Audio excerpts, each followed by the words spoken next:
अस्सलाम वालेकुम गाइस कल हमने यहाँ बायोटेक्नोलॉजी तक पढ़ा था, कैरियर्स हम पढ़ रहे थे। तो नेक्स्ट टॉपिक है कुरान एंड बायोलॉजी। तो इसमें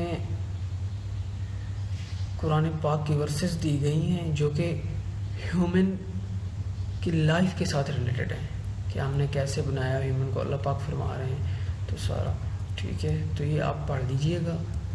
तो इसमें कोई इतना वो भी नहीं है, उनका सारा तर्जुमा वगैरह लिखा हुआ है आयात का। ठीक है, तो टॉपिक हम ये पढ़ते हैं मुस्लिम साइंटिस्ट। लॉन्ग क्वेश्चन का टॉपिक है मुस्लिम साइंटिस्ट, शॉर्ट में भी आ सकता है एक साइंटिस्ट, और लॉन्ग का क्वेश्चन भी है ये।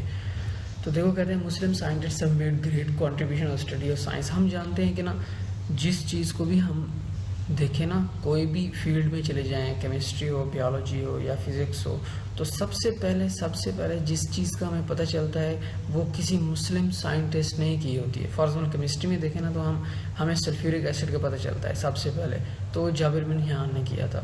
ठीक है, इसी तरह बायो में जाओ तो अरस्तु जो था ना, उसने सबसे पहले अपना नज़रिया दिया था। ठीक है, तो देखो कहते हैं जाबिर बिन हियान, he was born in Iran and practiced medicine in Iraq, introduced experimental investigation in chemistry and also wrote a number of books on plants and animals. Famous books are Al-Nabatat and Al-Haywan. Nabatat mean plants and Haywan mean animals. Abdul मालिक अस्माई, हाँ इनकी birth और death dates भी याद रखनी है। ठीक है, 740 और 828। तो ही is considered the first Muslim scientist who studied animals in detail. Famous working writings include अल-अबिल, कैमल, अल-खैल, हॉर्स, वहूश एनिमल एंड खालकल इंसान। अब यहाँ पे लिखा वो खालकल इंसान, एक्चुअली खालकल इंसान। ठीक है, तो बुअली सीना 982-1037 है, honored as the founder of medicine called Avicenna in the West. ठीक है, physician, philosopher, astronomer, poet. One of his books, Al-Qanun fil Tibb, is known the canon of medicine in the West. ठीक है, और ये बहुत सी medical universities में पढ़ाई जाती है, ये बुक वेस्ट के अंदर पढ़ाई जाती है। ठीक है, तो अब ये जो टॉपिक है ये कॉन्सेप्चुअल स्टार्ट हो रहा है टॉपिक आपका। तो लेवल्स ऑफ ऑर्गेनाइजेशन, पहले जो भी था वो आपको याद करना था। हाँ, थोड़ा बहुत कॉन्सेप्ट आ रहा था और मैं बता भी रहा था, बाकी मैं बुक की लाइनें पढ़ रहा था जिस तरह। तो अब देखो लेवल ऑफ ऑर्गेनाइजेशन के किस तरह एक इंडिविजुअल बनता है। ठीक है, तो सबसे पहले जो हमारा लेवल होता है ना, वो होता है सब एटॉमिक लेवल। तो सब एटॉमिक का मतलब है एटॉमिक से भी छोटा लेवल। ठीक है, तो उसमें हम देखते हैं कि सब एटॉमिक पार्टिकल्स कौन से हैं। बहुत से हैं सब एटॉमिक पार्टिकल्स, बहुत से। तो उनमें स्टेबल कौन से हैं? स्टेबल हम जानते हैं इलेक्ट्रॉन, प्रोटॉन, न्यूट्रॉन। जो ये 3 सब एटॉमिक पार्टिकल्स हैं ना, ये स्टेबल है। बाकी और भी बहुत से हैं लेकिन वो स्टेबल नहीं है। तो ये हमारे हैं। तो सब एटॉमिक हो गया, फिर सब एटॉमिक के बाद आता है एटॉमिक लेवल। ठीक है, तो अब जो सब एटॉमिक पार्टिकल्स हैं तो वो इंडिविजुअली तो रह ही नहीं सकते कि प्रोटॉन कहे कि भाई नहीं मैंने खुद अकेले रहना है, नहीं, उसने न्यूक्लियस के अंदर ही रहना है। ठीक है, बाहर आके वो नहीं रह सकता। इसी तरह इलेक्ट्रॉन है, तो इलेक्ट्रॉन इंडिपेंडेंटली एग्जिस्ट नहीं कर सकता, वो शेल्स में ही रहेगा। ठीक है, तो उन्होंने मिल के अब क्या बनाना है, एटम्स बनाने हैं, एलिमेंट्स बनाने हैं। ठीक है, तो एलिमेंट्स कितने हमारे पास, नेचुरली 92 है। तो अब हमने 92 तो नहीं पढ़ने, वो तो हमने केमिस्ट्री में पढ़ना है। हमने पढ़ना है लिविंग ऑर्गेनिजम्स के अंदर। तो जो लिविंग ऑर्गेनिज्म के अंदर पाए जाते हैं ना, वो 16 पाए जाते हैं, और उन एलिमेंट्स को हम कहते हैं बायो एलिमेंट्स। बायो एलिमेंट्स की डेफिनेशन आती है, तो the elements which take part in making the body mess.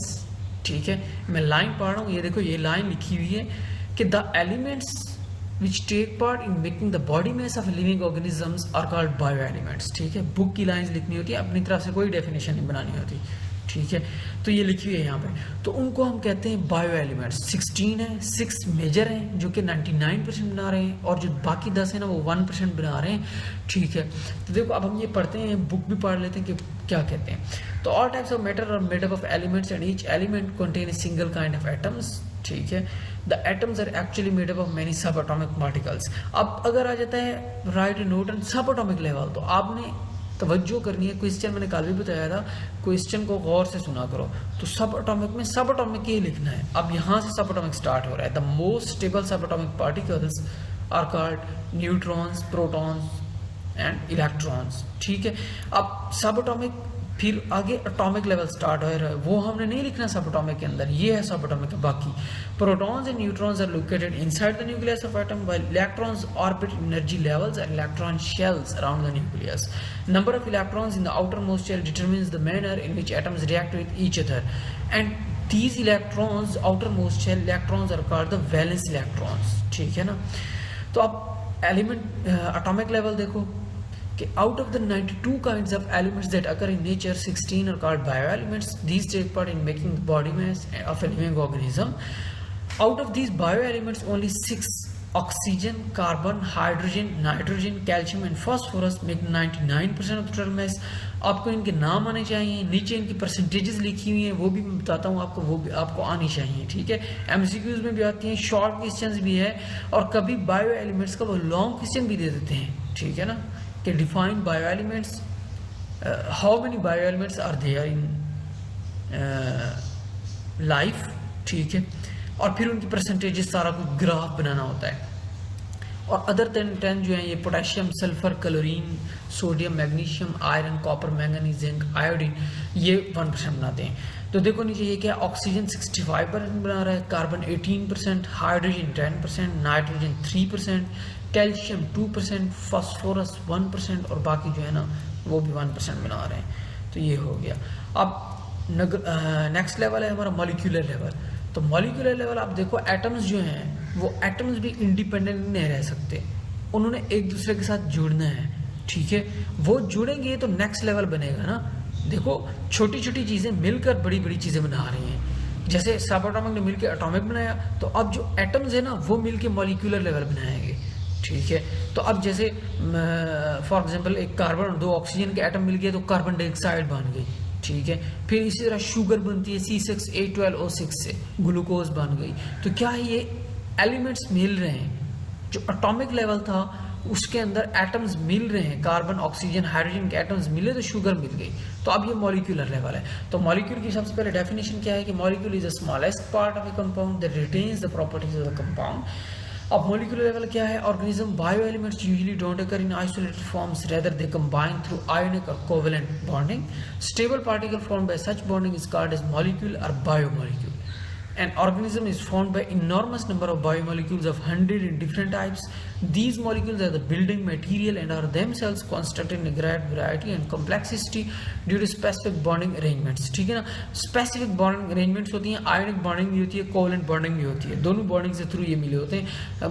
coordinate covalent bonding भी होती है। अब biomolecules कितनी तरह के हैं, 2 तरह के हैं, micromolecules and macromolecules। इनका डिफरेंस आ जाता होता है, डिफरेंस टेबुलेटेड फॉर्म में लिखना होता है। फॉर एग्जाम्पल अगर आ गया कि differentiate between micromolecules and macromolecules, तो आपने एक साइड पे माइक्रोमोलिक्यूल लिखना है और दूसरी साइड पे मैक्रोमोलिक्यूल्स लिखना है, दरमियान में एक लाइन ड्रॉ करनी है और दोनों साइड्स पे उनकी प्रॉपर्टीज लिखनी है जो कि कंट्रास्टिंग प्रॉपर्टीज होनी चाहिए, ठीक है।